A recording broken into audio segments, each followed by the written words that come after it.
Olá, bem-vindos ao canal Cripto SA, meu nome é José e eu estou aqui mais uma vez para falar sobre o mercado. Eu já vou começar aqui com o Bitcoin e exatamente onde nós terminamos no vídeo passado, né? Tudo que nós tivemos já nos últimos vídeos. Primeiramente, a semelhança dessa bandeira de baixa que se formou acima da EMA 89, que é essa EMA lilás, né, que está aí marcada, né? A EMA 89 formou uma bandeira de baixa que foi rompida para baixo. Neste caso aqui, em 2022, né, chegou até a EMA 377, que aqui nesse caso está confluindo, né, coincidentemente ou não, com uma região de suporte que nós havíamos mencionado de longo prazo, né? Uma região de suporte que abarca, né, tanto os topos de 2021 aqui, como também estes topos de 2024, né? Então, no caso, essa região que formou este suporte de volume aqui foi rompida para baixo. O Bitcoin precisa preservar aqui, manter esses patamares no tempo gráfico semanal aqui, caso 71, 73 mil dólares, além de outras resistências, né, que nós agora vamos falar a respeito no vídeo, né? Mas o ponto principal é esse, chegamos em termos de médias móveis, né? Aqui, ó, se nós formos ver o alvo dessa bandeira de baixa, assim, vou fazer assim da forma mais grosseira possível. Vocês reparem que o alvo da bandeira de baixo dos fechamentos, né, não foi ainda o alvo final da pernada, né? Baixou aqui na EMA 377, que dessa mais ciano aqui, né, e dela ainda foi um pouco abaixo. Nesse caso, estaremos pensando em alvos abaixo de 49 mil dólares se a história fosse se repetir, né, nesse caso. Mas se a gente fizer o mesmo aqui, ó, pegando daqui até aqui, pelo menos, e colocando dessa maneira, ó, estamos justamente no alvo, né? E também fomos um pouco abaixo já no alvo, né? Temos alguns elementos para levar em conta aqui, ó. Então o alvo seria aqui da bandeira de baixo. Se este alvo aqui for mantido como suporte por hora, né, a gente pode pensar que o Bitcoin pode ter um bounce a partir daqui, um repique a partir daqui, né? Alvo bandeira. Então esse alvo da bandeira está na casa de 67 mil dólares agora, né? Então por outro lado, né, nós estamos abaixo dessa região de suporte dos 73, 71 mil dólares. Fechando acima, outra coisa, né, outro assunto. E aqui neste caso, nós chegamos a EMA 377 e fomos um pouco abaixo dela, né? Então, e não é só este o caso, né? Na verdade, numa outra situação aqui, nós ficamos um pouco, né, depois do rompimento da EMA 144, né, a gente ficou ainda um pouco tentando rompê-la para cima. Veja que esse candle também é um candle significativo, similar, né? É um candle similar, que foi um rompimento de uma outra média móvel, mas nesse sentido aqui, ó, este candle é de 18%, se for de baixo para cima, no caso, né? Se for ver quanto que esse candle que foi de crescimento, foi de 23%, né? Este candle aqui, por hora, né, que foi para...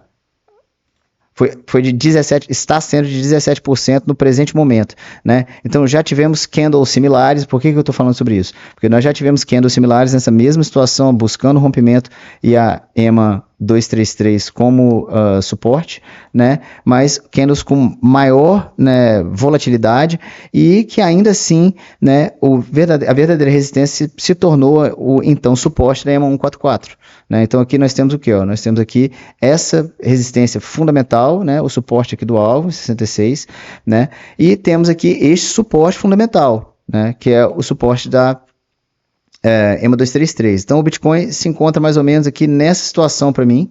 São os patamares que precisam ser, no caso aqui, mantidos, né? Primeiramente 66 mil dólares, mas fundamentalmente aqui, ó, o rompimento de 77 mil dólares ou, né, o rompimento de 63 mil dólares para determinar novos alvos para o Bitcoin, né? Eu acredito que pode haver um rompimento para cima instantâneo, uma recuperação em V? Pode haver, né? Por hora, se a gente for no tempo gráfico de 4 horas, existe uma recuperação em V, mas veja só, a recuperação em V, além de estar sujeita a algumas resistências fundamentais, né, essa principal delas, né, ela já está aqui tomando a primeira rejeição, obviamente, neste bloco. Tudo bem? Então falamos sobre isso aqui. O Bitcoin passou pelo que passou, nós já prevíamos, né, como visto no último vídeo. Ethereum está numa situação similar, mesma coisa do Bitcoin em termos de médias móveis. Veja que o Ethereum atingiu uma média móvel a 377, né, que é uma média mais longa, né? Ou seja, a correção foi mais aguda em relação à variação do próprio preço do ativo, tá? Mesma história, acho que tem médias móveis como suporte e resistência fundamentais, ó, 1935, 2510, Acho que pode haver, são esses dois valores que vão determinar o que fazer, e nisso, né, em lateralização faz-se bastante dinheiro. A gente tem 30% de vol aqui, basicamente, se a gente for pensar aqui de 63 para 77, 20%, dá para operar dentro dessa situação. E aqui, ó, veja, S&P, por outro lado, ó, fez uma recuperação, mas em termos macro, né, para estar no diário bullish 7.200 pontos, para estar no semanal 7.056, bem abaixo, e ainda numa divergência de baixa aqui, ó, no tempo gráfico semanal, tá? O estocástico não está muito bem também, né? E não houve o rompimento da divergência de baixa, veja, então, não tendo havido esse rompimento, óbvio, manteve-se o suporte de 6.860 aqui, que é o suporte até segunda ordem, né, de manutenção do diário fora da região de baixa. Né? Então, sim, S&P mantém por pouco tempo o diário em região de baixa aqui, ó. Aqui no caso foi um tempo longo, 1, 2, 3, 4, 5, 6 dias, né? Mais ou menos uma semana aqui, ó. Mas em geral não, 2 dias, né? Está tentando fazer o mesmo aqui, mas ainda dentro de uma divergência de baixa, tá? Nasdaq numa situação um pouco pior, né? Porque o Nasdaq nem sequer fora da região de baixa está. Então acho que pode ser um reflexo um pouco mais fidedigno, veja, houve um rompimento aqui dessa linha de tendência, né? Uma pequena linha de tendência de fato, né? Mas o retorno para essa região aqui, ou seja, sempre que isso ocorre, na minha opinião, além do rompimento dessa LTA, né, a consequência pode ser uma perpetuação do movimento de baixa, né, que a gente já começou a ver acontecendo no Bitcoin. O Bitcoin meio que antecipou esse movimento, né? Que podemos também ir para novas máximas, podemos, mas por conta aqui de Nasdaq, desse cenário aqui, e o mesmo tipo de divergência para Nasdaq, né, se a gente parar para ver também, da mesma forma, Nasdaq está fazendo essa divergência ainda de uma forma mais aguda, né? Nasdaq faz uma divergência de forma mais aguda, vem daqui, ó, a divergência, né? E não está rompendo, né, essa divergência que seria o rompimento dessa linha de tendência aqui acima aí dos 26.200 pontos, tá? Então, penso isso.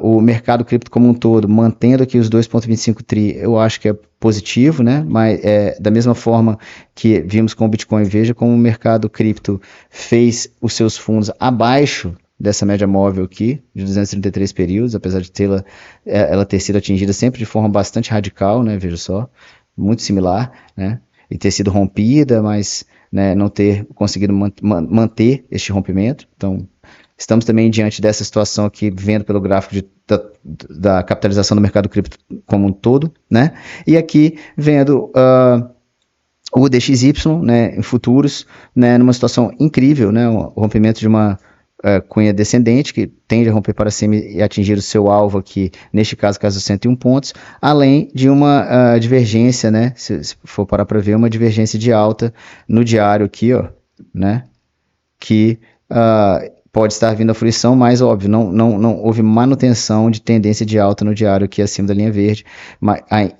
né, está sendo buscado agora aqui um suporte para a manutenção do movimento. Veremos como isso vai acontecer também. Beleza?